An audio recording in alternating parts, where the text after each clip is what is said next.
Irmãos, abramos a escritura no Evangelho de Lucas, no capítulo 13. Evangelho de Lucas, capítulo 13, vamos ver entre os versículos 1 a 9. Diz assim a palavra de Deus. Naquela mesma ocasião, chegando alguns, falavam a Jesus a respeito dos galileus, cujo sangue Pilatos misturara com os sacrifícios que os mesmos realizavam. Ele, porém, lhes disse: pensais que esses galileus eram mais pecadores do que todos os outros galileus por terem padecido estas coisas? Não eram, eu vos afirmo. Se, porém, não vos arrependerdes, todos igualmente perecereis. Ou cuidais que aqueles 18, sobre os quais desabou a torre de Siloé e nos matou, eram mais culpados que todos os outros habitantes de Jerusalém? Não eram, eu vos afirmo. Mas se não vos arrependerdes, todos igualmente perecereis. Então Jesus proferiu a seguinte parábola. Certo homem tinha uma figueira plantada na sua vinha, e vindo procurar fruto nela, não achou. Pelo que disse ao viticultor: há 3 anos venho procurar fruto nesta figueira e não acho. Podes cortá-la. Para que está ela ainda ocupando inutilmente a terra? Ele, porém, respondeu: Senhor, deixa ainda este ano, até que eu escave ao redor dela e lhe ponha estrume. Se vier a dar fruto, bem está. Se não, mandarás cortá-la. Amém. Vamos orar, irmãos. Nosso Deus, te pedimos a tua graça, Senhor, para pregar a tua palavra neste momento. Nada sem a tua graça funciona. Pedimos que o teu Espírito seja derramado copiosamente aqui nesta hora, abençoando os irmãos, os corações de todos quantos estão aqui. Digna-te, Senhor, de fazer isso pela tua mercê, pela tua misericórdia, pela tua graça, contemplando quão frágeis e necessitados nós somos. Não há como comparar a nossa fragilidade com a tua força. Se tu não te reclinares sobre nós, Senhor, em favor e graça, e nada aproveitaremos. Portanto, digna-te, Senhor, de ser presente. Digna-te de aplicar nos nossos corações a tua santa palavra. Santa, pura e preciosa. Nós oramos em nome de Jesus. Amém. Quem não se arrepender, igualmente perecerá. Esse é o título do nosso sermão. Começamos a perguntar: quem é mais condenável? Uma moça índia que vive por aí ou uma moça que vive na igreja? Quem é mais condenável? Um rapaz que se droga, que se prostitui, ou um rapaz que é professo, batizado e vive na igreja? Quem é mais condenável? Uma pessoa que não conhece a Escritura ou um crente que conhece a Escritura? A doutrina dos apóstolos, ela insiste com a mensagem do arrependimento. Há cerca de 20 anos, Deus nos mandou um pregador puritano, apostólico, e ele pregou uma mensagem sobre arrependimento e quebrou a todos os que ouviram. Bastou uma pregação para muitos que aqui estão se quebrantarem, irem à lona, a nocaute.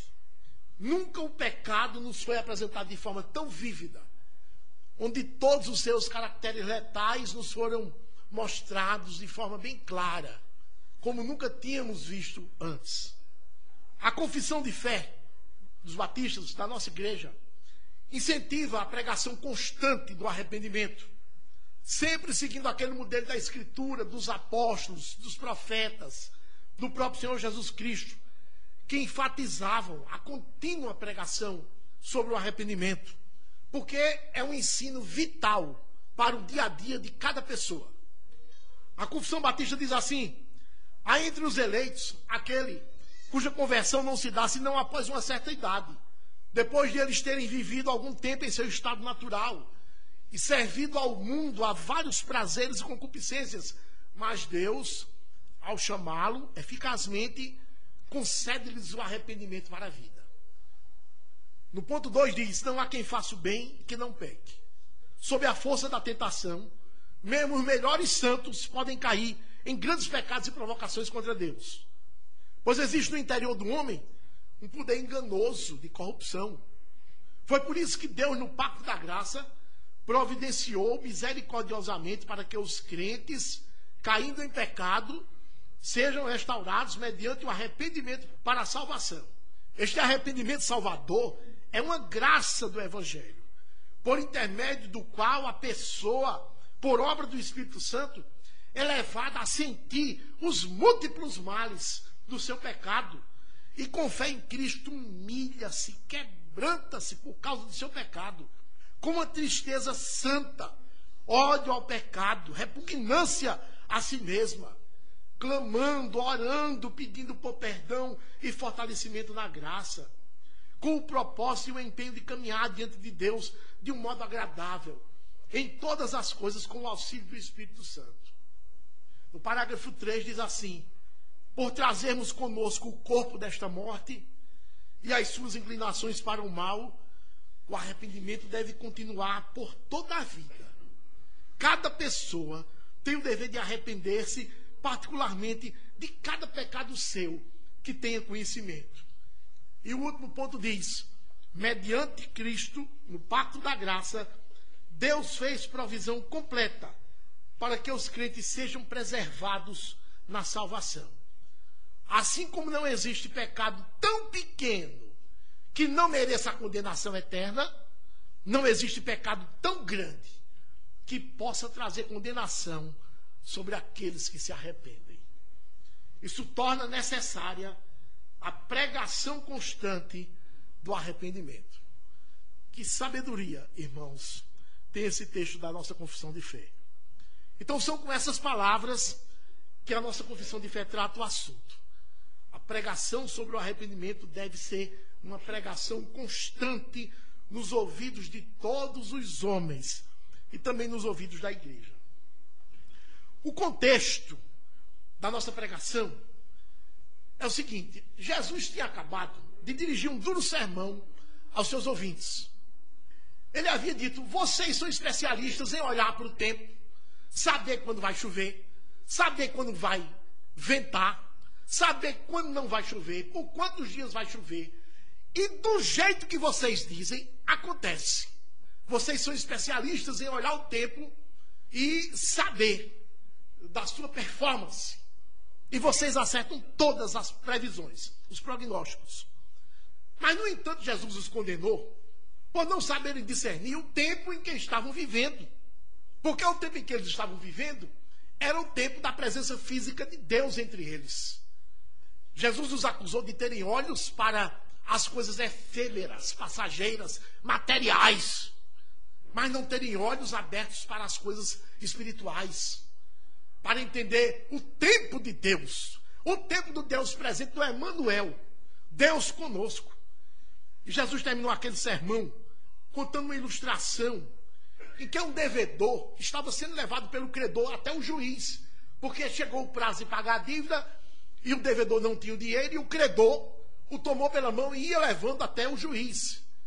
E Jesus disse: você que é devedor, se apresse em fazer um acordo com o seu credor. Se apresse enquanto está a caminho.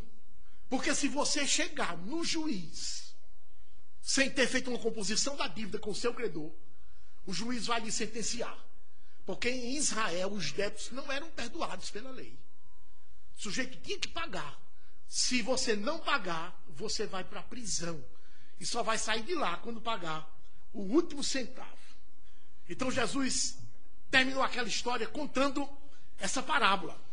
Jesus contou essa história, irmãos, para dizer aos seus ouvintes que procurassem se acertar com Jesus. Jesus é o credor. E cada homem está indo na direção do juiz. A jornada aqui na terra é uma caminhada em direção ao juiz. E você tem um credor ao lado. Jesus disse: procure se compor com o seu credor. Porque se você chegar no juiz sem se compor com o seu credor, você vai ser condenado. Quando ele terminou essa história, um homem saiu de dentro da multidão, um homem que estava ouvindo Jesus falar, dizer essas coisas. Ele se adiantou e lembrou a Jesus um fato acontecido recentemente naquela época, e que havia causado grande repercussão. Foi um ato de grande crueldade. E aconteceu com pessoas que estavam participando do culto, como os irmãos estão aqui agora. participando do culto.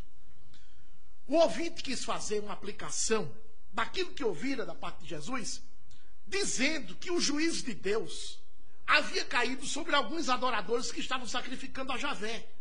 E esse ouvinte estava querendo dizer que tudo quanto Jesus havia dito já havia se cumprido sobre algumas pessoas bem conhecidas de todos. Aí nesse ponto, irmãos, Jesus aproveitou e trouxe novos ensinos, corrigindo os pressupostos daquele homem, as bases em que aquele homem se apoiava para dizer o que estava dizendo, que são as mesmas bases de muitos até hoje, inclusive pessoas que vivem dentro da igreja. Pressupostos errados, ideias preconcebidas, erradas a respeito do juízo de Deus e daqueles que são atingidos por alguma catástrofe, por algum sinistro, por algum hecatombe. Aquele homem que interpelou Jesus, ele não demonstrava arrependimento dos pecados, mas estava julgando como não arrependidos os homens que pereceram, num fato que ele lembrou. E Jesus não dá asas a quem não se arrepende. Jesus não dá asas a quem não se arrepende. Jesus iniciou seu ministério de pregação pregando sobre o arrependimento. Continuou pregando sobre o arrependimento e terminou pregando sobre o arrependimento. Aliás, irmãos, um Deus santo não teria outra mensagem para pecadores do que essa: arrependa-se dos seus pecados. Porque do jeito que você está vivendo, no pecado que você está vivendo, você não tem nada a ver comigo. E nem eu tenho nada a ver com você. Um Deus santo não tem outra mensagem para o pecador a não ser essa. E Jesus olha o coração de todos os homens, a ver se já estão arrependidos. Jesus não se impressiona com outra coisa, senão com o arrependimento no coração do homem. O arrependimento é aquilo que habilita o pecador à comunhão com Deus. Deus só admite ao seu círculo de comunhão pecadores arrependidos, porque tem afinidade com a santidade. Pecadores não arrependidos estão na prática do pecado. Como é que pode coexistir pecado e santidade? O pecado do homem e a santidade de Deus não podem coexistir, não há harmonia, não há comunhão por isso. Portanto, meus irmãos, sem arrependimento nada feito. Então, com esse título, quem não se arrepender igualmente perecerá, nós vamos trazer à luz aqui as lições que Jesus trouxe àqueles seus ouvintes naquela oportunidade. E a primeira lição é a seguinte: estar livre de catástrofes não significa estar livre do juízo divino. Estar livre de catástrofes não significa estar livre do juízo divino. Versículo 1 diz assim: naquela mesma ocasião, chegando alguns, falavam a Jesus a respeito dos galileus, cujo sangue Pilatos misturara com os sacrifícios que os mesmos realizavam. Depois do sermão, essas pessoas chegaram, pediram a palavra e lembraram a Jesus um fato conhecido de todos. Um fato que era manchete nos jornais daquela época, ou pelo menos tinha sido manchete. E eu quero explicar alguma coisa aos irmãos. A parte sul de Israel se chamava Judeia. E a parte norte, Galileia. Na parte sul ficava Jerusalém, que era a capital do culto. Era também a capital da administração. O rei morava em Jerusalém. A parte cultural estava toda em Jerusalém. As terras férteis estavam todas no sul. Quando Jesus nasceu, quem governava a Judeia era Herodes, até que tentou matá-lo. Jesus nasceu na Judeia, em Belém, da Judeia. Belém ficava das cercanias de Jerusalém.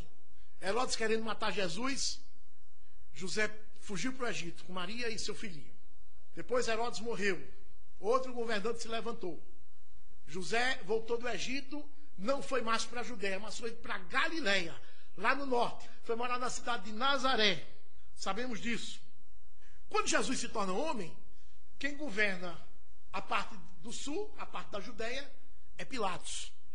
E quem governa a parte da Galileia é Herodes. Não o mesmo Herodes que era governador quando ele nasceu, mas um outro Herodes da dinastia dos Herodes. Então as diferenças eram gritantes. Era como comparar o Nordeste brasileiro com o Sul e com o Sudeste. Os nortistas, os galileus, a turma lá de cima do norte, eram desprezados. Fecha o parênteses. Então conta-se o seguinte: os galileus fizeram uma viagem da Galileia lá em cima para a Judeia cá embaixo, para ir para Jerusalém, para adorar a Deus, sacrificar.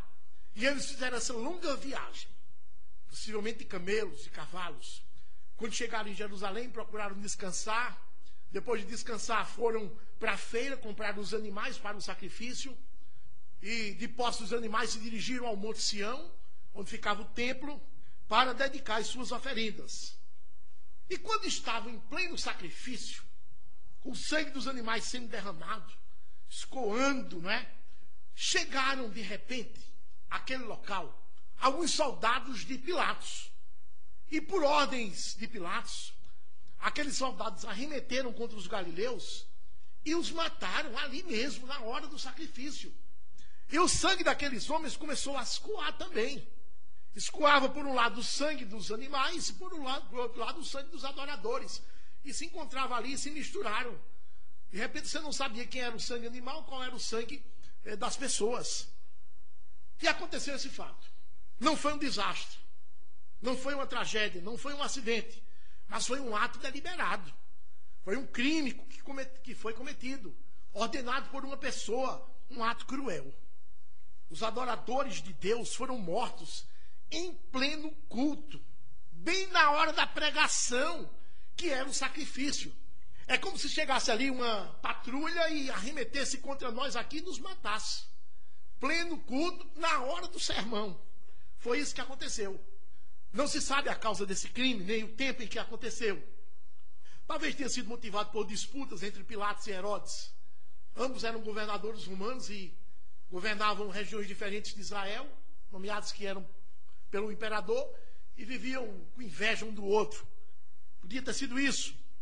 Ou talvez porque esses homens galileus faziam duras críticas a Pilatos e agora estavam em Jerusalém, na jurisdição de Pilatos, ensejando a Pilatos a oportunidade da vingança.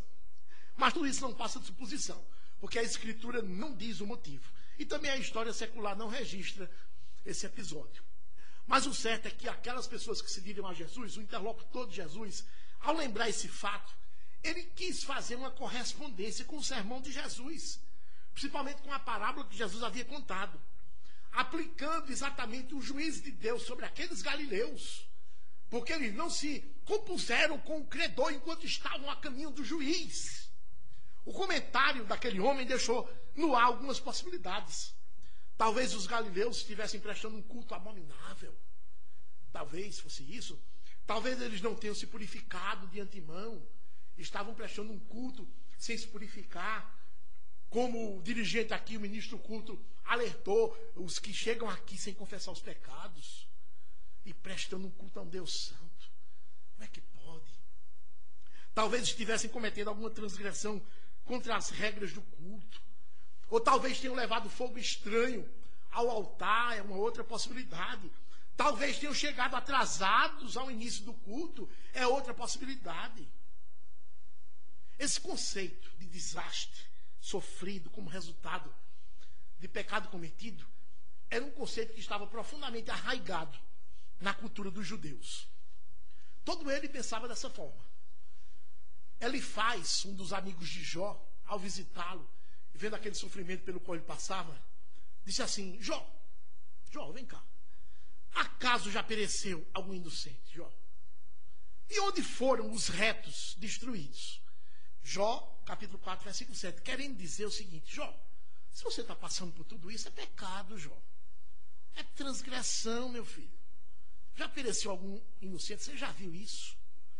Quando Jesus estava com os seus discípulos, certa vez, e encontraram um cego de nascença, os discípulos disseram: Jesus, mestre, quem foi que pecou? Ele ou seus pais, para que nascesse cego? João 9, 1 e 2. Então, esse mesmo conceito, ele fazia parte dos pressupostos daquele homem que abordou Jesus. E abrindo parênteses, meus irmãos, sabemos que o pecado é inerente a todos, desde a queda. Mas Deus, ele não usa o castigo conforme a lógica humana raciocina. Fecha o parênteses. Por isso que o interlocutor quis dizer que o juízo de Deus foi sobre eles, sobre aqueles galileus, por causa de pecados cometidos. Então eles sofreram esse juízo de Deus. Está aí. Na hora do culto eles foram assassinados. Interessante que não houve ninguém que atentasse na crueldade de Pilatos pelo feito dele.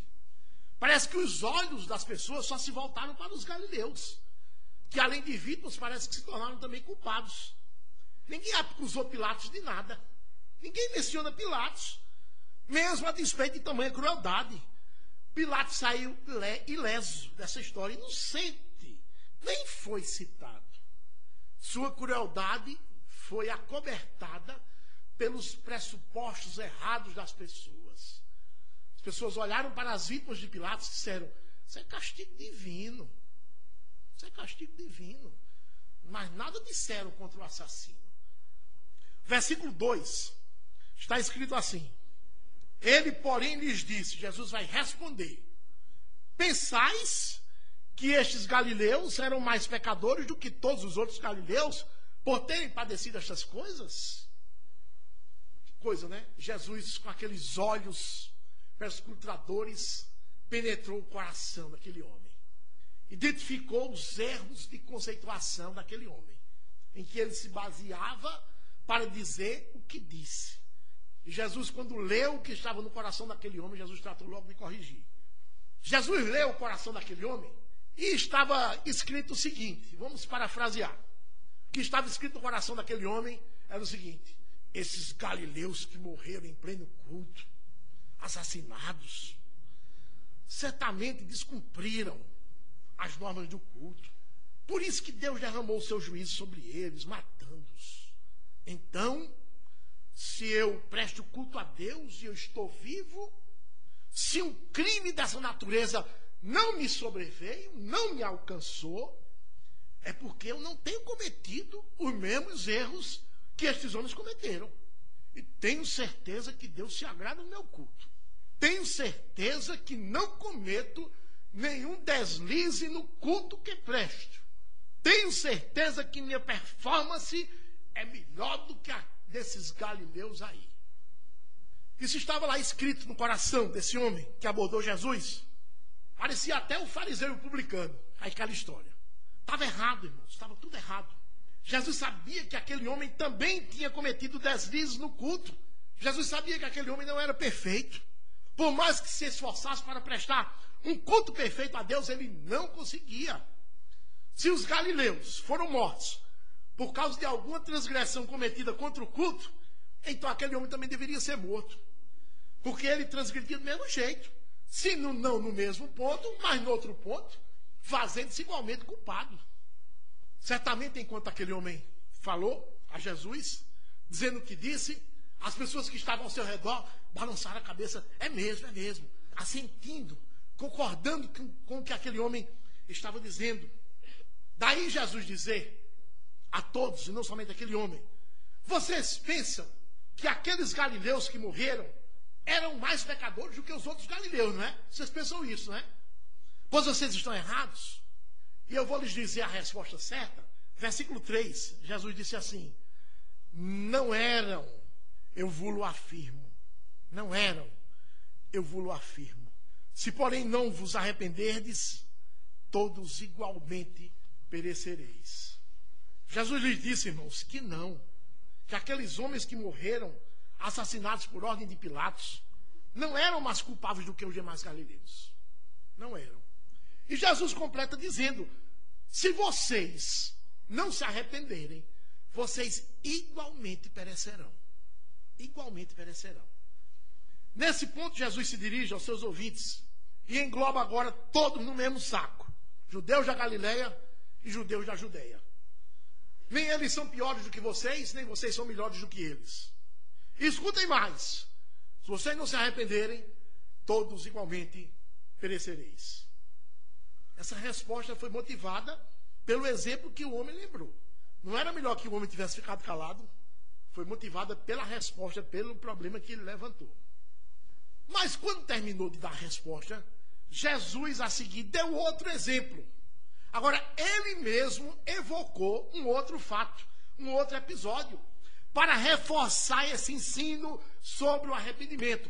Irmãos, quando Jesus fala sobre o arrependimento, ele é redundante, ele é insistente, ele bate na tecla muitas vezes. Ele quer que a lição fique claríssima para que as pessoas depois não tenham que dizer: eu não sabia que devia me arrepender. Versículo 4, Jesus disse: ou cuidais que aqueles 18, sobre os quais desabou a torre de Siloé e os matou, eram mais culpados que todos os outros habitantes de Jerusalém? Jesus agora cita um exemplo, que não foi um crime, mas foi um acidente, algo involuntário, sem participação ou intenção de qualquer pessoa. Mas agora tem uma diferença. Jesus abandona os galileus e vai agora falar do povo da Judeia, o povo que mora em Jerusalém.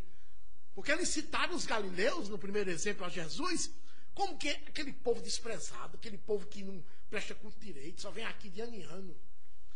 Jesus disse: não, mas vocês também, vocês estão inseridos nesse mesmo contexto. Vocês que moram aqui em Jerusalém, aconteceu também um episódio envolvendo vocês. E Jesus agora vai contar.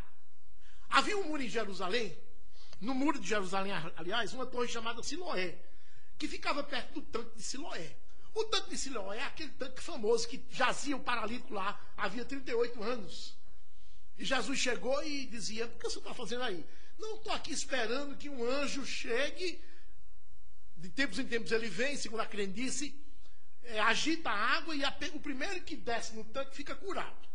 E eu estou aqui esperando. Só que quando a água é agitada, não tem quem me coloque dentro, aí eu vou sempre sobrando. E Jesus, que era o anjo dos anjos, curou aquele homem sem água, sem nada. Sem agitar água, sem agitar nada. Foi? Então, aquele tanque. Então, a torre ficava perto desse tanque, vizinha, na verdade, contígua ao tanque. E como esses pontos principais eram muito frequentados, muito concorridos, por peregrinos, por turistas, sempre havia muitas pessoas ao redor dele. Aí, certo dia, numa hora de movimento, que é um horário comercial, a torre desabou, irmãos. Uma chaminé, a torre desabou. Um grave acidente aconteceu. 18 pessoas morreram em plena cidade de Jerusalém, esmagadas pelo peso da torre. Então esse fato, na cabeça do judeu, prontamente era apontado como juiz de Deus sobre aquelas 18 pessoas. Certamente por causa de algum pecado.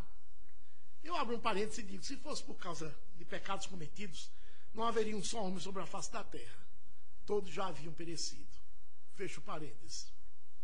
Então esse fato na cabeça do judeu prontamente era apontado. Juiz de Deus. O povo era pronto para dizer isso. Mediatista. Juiz temerário. Juiz de Deus. Uma multidão estava no pé da torre, mas somente 18 pessoas morreram. As outras escaparam. Aquelas 18 foram aquelas que Deus havia apontado para julgá-las. O judeu pensava assim. Aí Jesus pergunta: vocês pensam que aqueles 18 homens que morreram eram mais culpados do que os outros habitantes de Jerusalém, não é isso? Vocês não pensam dessa forma? E o povo balançava a cabeça. Pensamos. E Jesus diz: pois não eram não. Pois não eram não. Versículo 5 ele diz: não eram, eu vos afirmo, mas se não vos arrependerdes, todos igualmente perecereis.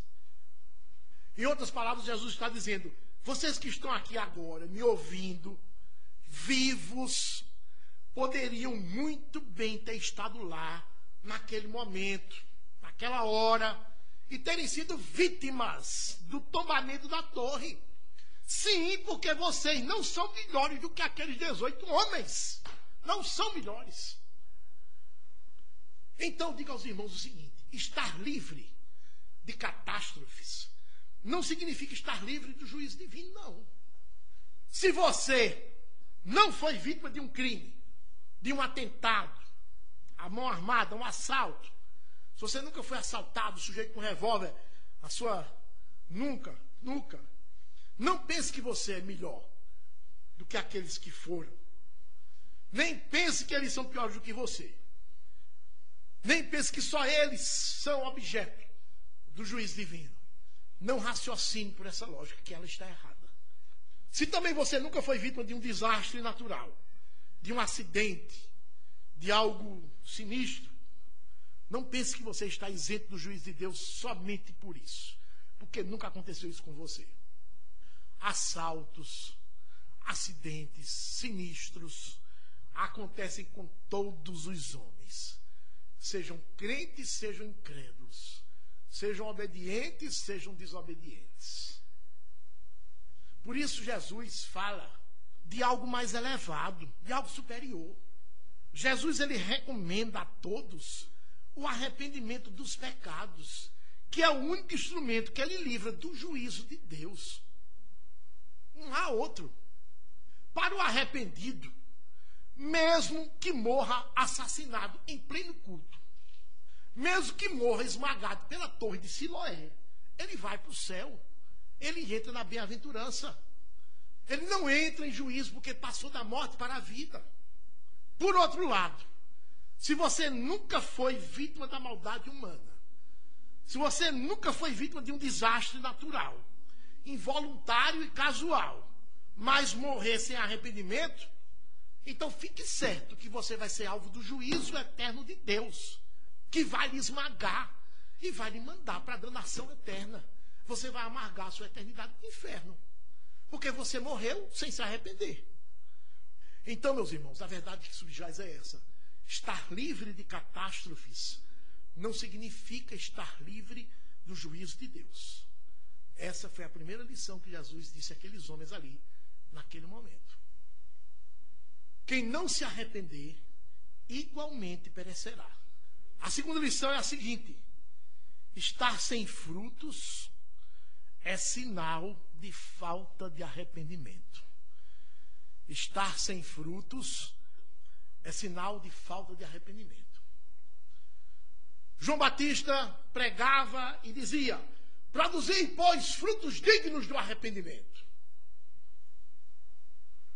Com o objetivo, então, de aplicar esse ensino do arrependimento àqueles ouvintes, naquele momento, Jesus não perdia a oportunidade.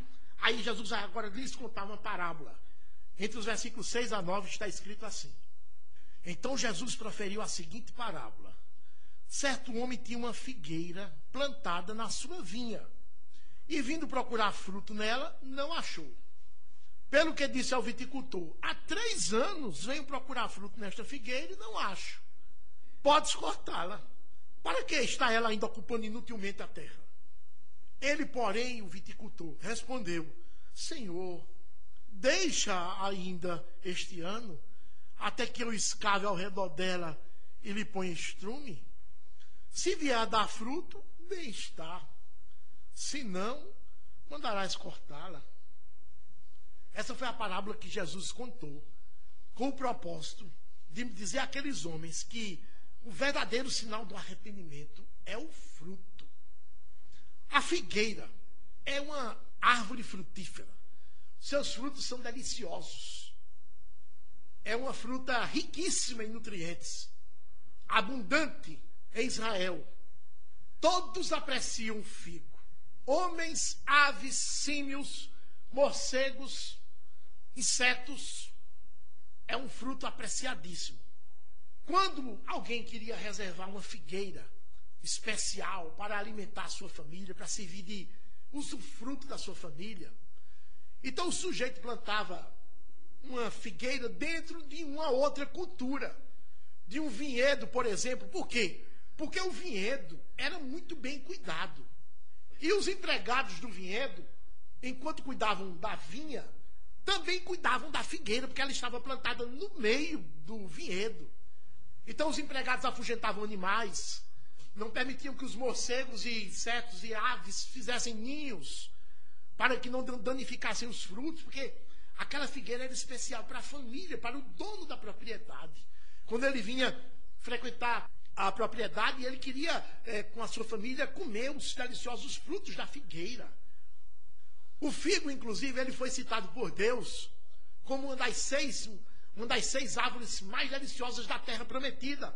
Deus disse assim, referindo-se à terra prometida: é uma terra de trigo e cevada, de vides, figueiras e romeiras, terra de oliveiras, de azeite e de mel. Deuteronômio 8:8. Daí-se dizer que a terra prometida era uma terra que manava leite e mel. Então o dono da propriedade vinha anualmente e procurava o fruto na figueira e não o achava. Veio o primeiro ano, não encontrou. Veio o segundo ano, não encontrou. Veio o terceiro ano, não encontrou. Certamente ele disse consigo mesmo: não é possível. Eu plantei a figueira numa terra boa. Uma terra bem cuidada, arada, adubada, está no meio da vide. Terra adubada, fértil, umedecida, onde os parreirais dão excelentes frutos. As safras são excelentes. E eu plantei essa figueira com o objetivo de usufruir dela. Porém, ao vir aqui, perco a viagem. Nada encontro além de folhas. Fico só na vontade. Ele deve ter raciocinado assim. Aí chamou o viticultor, que era o administrador da vinha, e disse: olha, corte essa figueira. Já esse é o terceiro ano que eu venho procurar fruto e não encontro. Então ela está ocupando a terra inutilmente.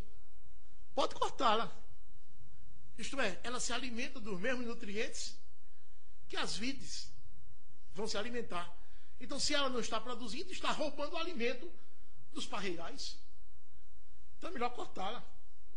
O viticultor, porém, ao invés de obedecer, resolveu argumentar na presença do chefe. Versículo 8, Jesus disse que o viticultor disse: ele, porém, respondeu: Senhor, deixa ainda este ano, até que eu escave ao redor dela e lhe ponha estrume. Na cabeça do viticultor, que era o administrador, a terra era fértil. A figueira foi ali plantada porque a terra estava pronta para receber as videiras. Todos os nutrientes estavam ali na terra. Mas mesmo assim, o viticultor disse ao dono da terra que daria um trato especial. Senhor, me dê mais um prazo, mais um ano.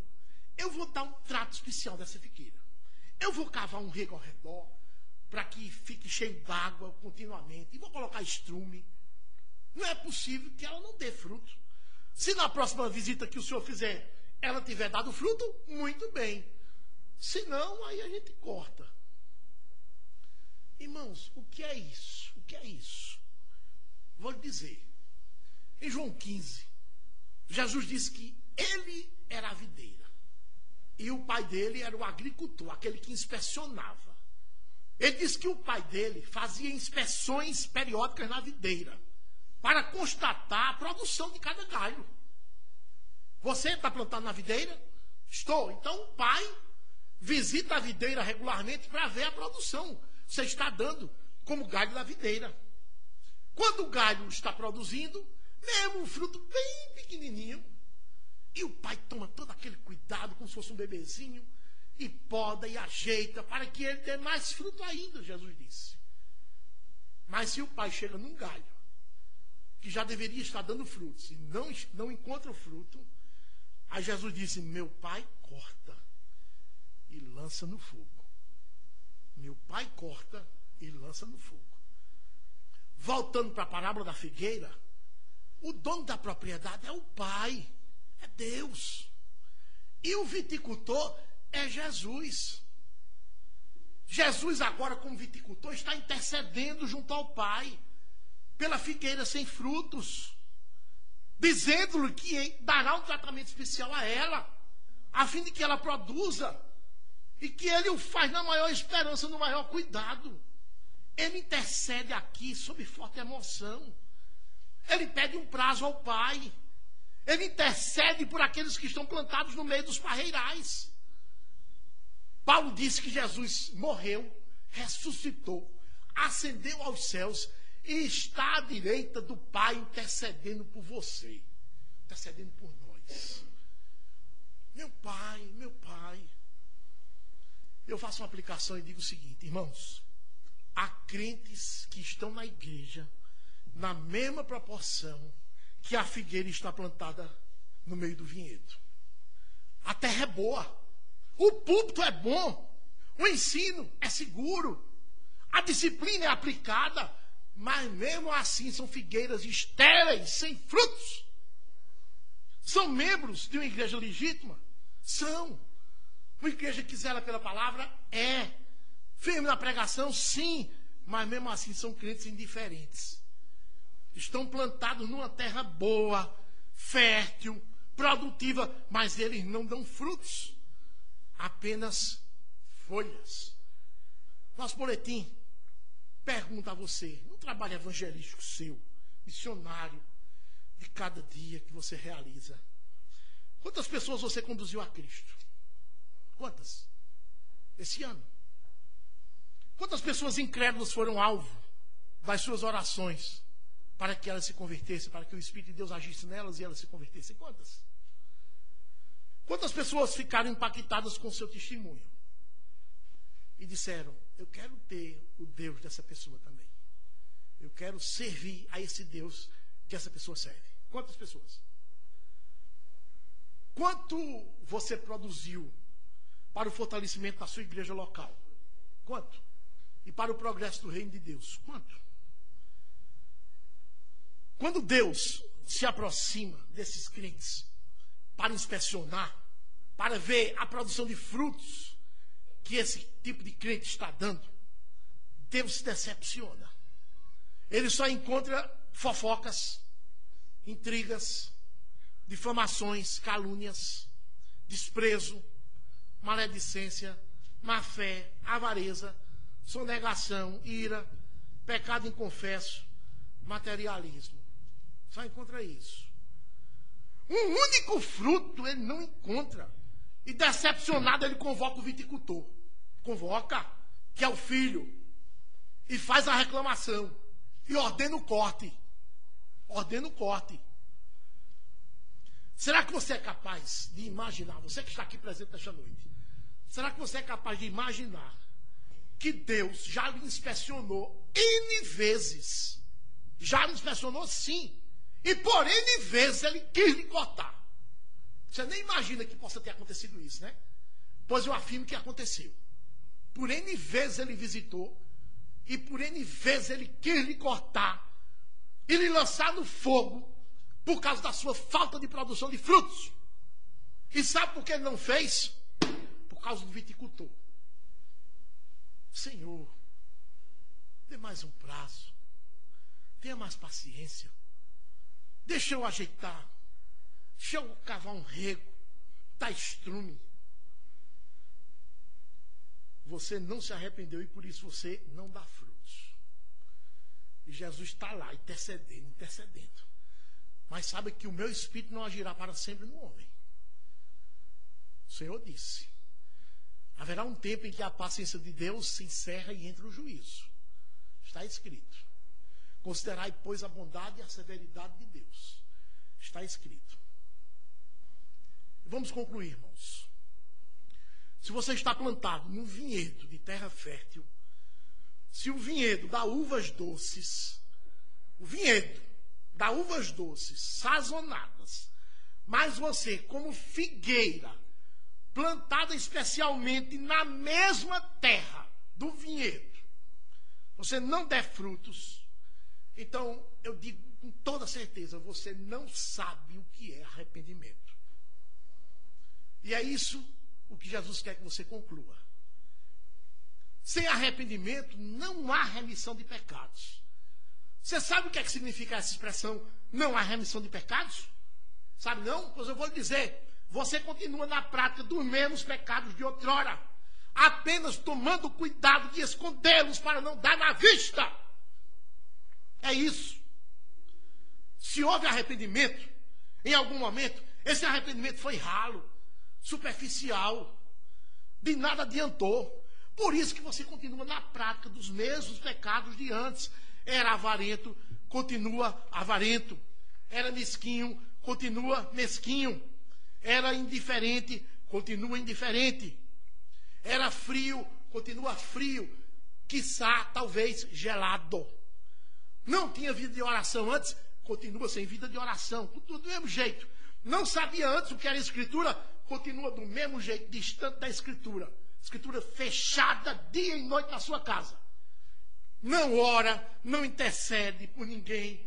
É indiferente à dor do próximo, à condição de perdição em que se encontra o próximo. Até mesmo um parente querido, que pode até dormir na sua cama com você, ao seu lado. Você continua sem arrependimento. Não sabe o que era o culto público, continua sem saber o que é o culto público. Continua do mesmo jeito, sem respeitar o culto público. Pior ainda.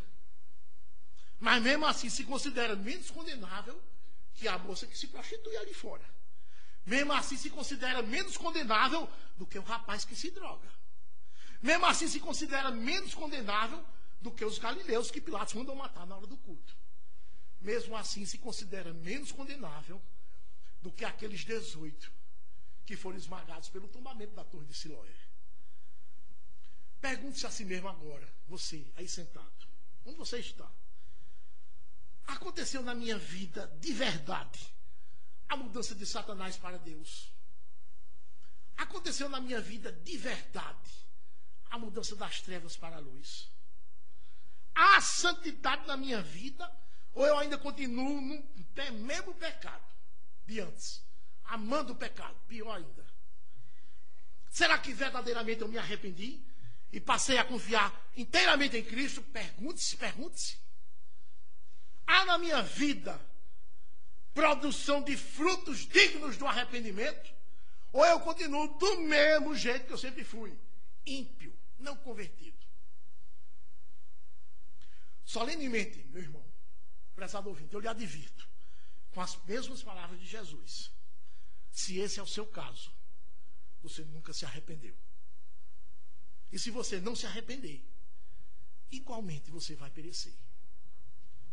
Coração do pregador deseja que você se arrependa. O coração do pregador, que grita, que clama aos seus ouvidos, quer que você mude, deixe o pecado. Deixe os seus pressupostos errados. Poste-se diante da lei para obedecer à lei do Senhor. Mostre arrependimento. Se você não se arrepender, você igualmente perecerá. Amém.